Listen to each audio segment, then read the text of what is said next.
Man, com toda certeza, foi um dos filmes mais aguardados do ano de 2022, seja pelo seu trailer muito hipnótico, seja por sua história que prometia trazer uma inovação no cinema do horror. Eis que ele chega pelo Alex Garland, que é um diretor que fez vários filmes de ficção científica, trazendo a sua assinatura e, de certa forma, uma história pelo menos diferente. Vou contar pra vocês o que eu achei sobre esse filme logo depois da vinheta, mas antes eu peço que você se inscreva nesse canal, curta esse vídeo e compartilhe com seus amigos que gostam desses filmes cult.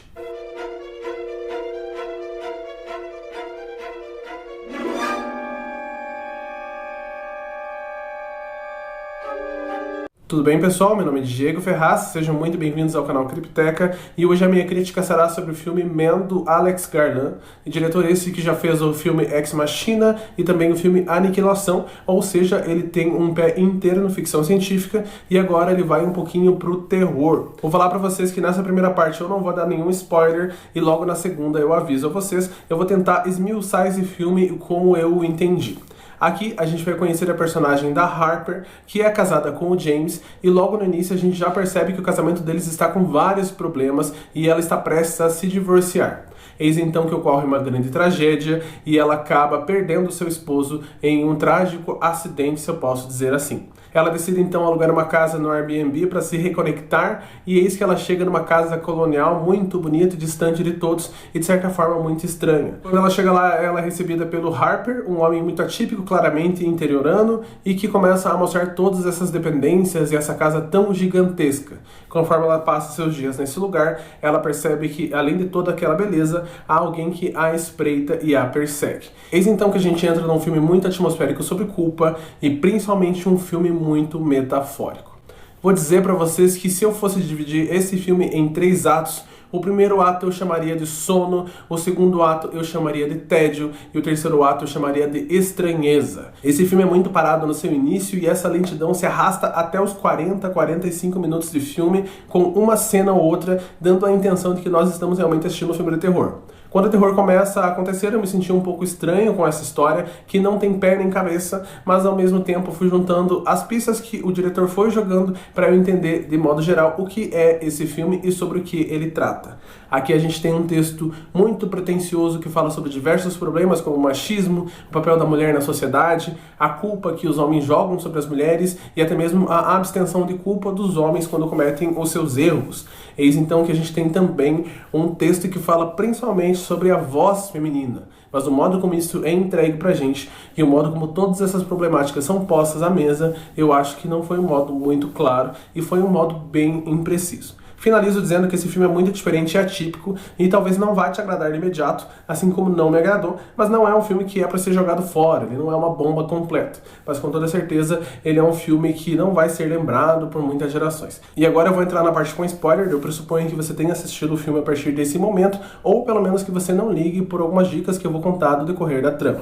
Aqui a gente conhece a Harper e o James numa relação bem conturbada, num relacionamento muito abusivo, inclusive chega um momento em que ele a agride e eis então que ele começa a jogar a culpa sobre ela diversas vezes, inclusive sobre o seu suposto suicídio. Então ele fala, eu vou me suicidar e vai ser por culpa sua. E ela fica tentando arrancar aquela culpa dela. Não, é uma atitude sua, não é minha. Mas ele fica mesmo assim imprimindo essa culpa sobre ela. Eis então que ele se suicida mesmo, em frente a seus olhos, ela consegue ver enquanto ele cai do prédio e também fica todo destroçado lá embaixo. E é esse momento em que ela vai para esse lugar para se reconectar. Chegando lá, ela encontra o personagem do Harper, que é interpretado muito bem pelo Jessie Buckley. Aqui todos os personagens masculinos serão interpretados por ele por uma razão muito específica. A gente nota no filme em que ela não percebe que o rosto dele se repete tanto nas pessoas mais velhas quanto nas pessoas mais jovens, pelo fato de que para ela ele não se repete, apenas para nós, porque o diretor deixa claro que ele quer mostrar que todos os homens são iguais de certa forma e reproduzem a culpa sobre as mulheres, sobre suas atitudes. Então de imediato ela vê o seu locatário, que é muito receptivo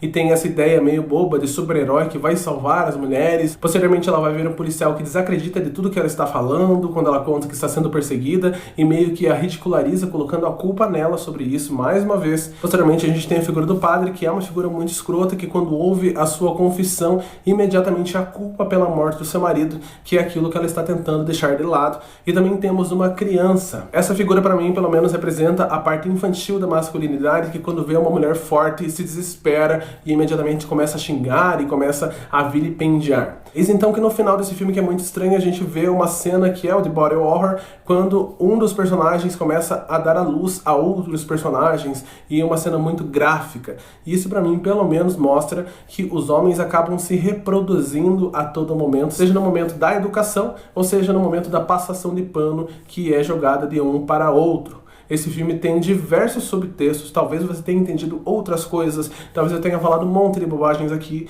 mas eu peço que você escreva de modo educado aí embaixo o que você entendeu e o que você achou do filme. E antes que alguém reclame, eu deixei muito claro que essa parte seria com spoiler e eu ia, de certa forma, esmiuçar o filme com o meu entendimento. Mesmo que essa obra levante diversos debates, o problema é que ela não consegue contar as cartas que estão em sua mão. Então, se ela focasse em apenas 2 ou 3, talvez ficasse um pouco mais sucinto, mas como ela abre para diversos debates contemporâneos, ela acaba não dando conta de nenhum e acaba sendo um filme chato e muito confuso. Finalizo a minha crítica agradecendo a cada segundo de vocês por aqui, e caso você tenha alguma dica de filme, série, livro, escreva aí embaixo, que cada comentário de vocês é muito agradável para mim.